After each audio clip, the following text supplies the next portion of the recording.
This piece is titled Family Inheritance. He signed the document, which stood a giant monument of his fraudulent failures. It cried incompetent. This was his business, the family company. He had its custody after tragedy suddenly took his father, secretly, with malady, subtlety. His son a prime example of vanity, gluttony, and countless other negative characteristics. Foolhardy, this fool hardly prepared for logistics. He loved money, but unable to care for the business, the financial structure started to tear with a quickness. Unbearable illness overtook its fairest appearance. He started cutting corners to spare its existence. It was actually effective.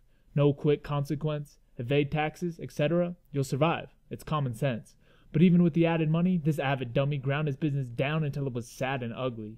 Tumorous client resentments, countless wretched investments. The way he destroyed, he would have guessed it in vengeance. He was warned, but pushed on in an arrogant ignorance. Vigorous effort, but it made no resonant difference. Things got worse, not better, and were brought to the present. Things not to be pleasant, a king who ought to be peasant. On his left, court orders, pending investigations. On his right, bankruptcy, depending on estimations of debt. He owed twice or thrice the equity of all assets. Didn't check to see the abscess. No empathy for his address. But he genuinely reflected on his errors solemnly. Ancestors and heirs ought to be disappointed, honestly. And he knew it.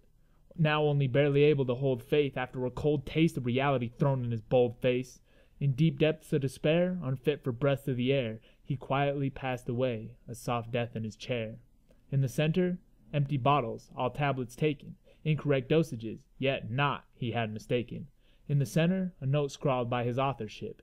It would be days before someone came to bother it. An apology, sincere as any literature. At the bottom, 3 words, I'm sorry, goodbye, and his signature. Don't forget to subscribe so you can stay up to date on the videos. There will be at least 1 new video that I upload every week, and most of the time it's going to be at least 2 or 3. So, see ya!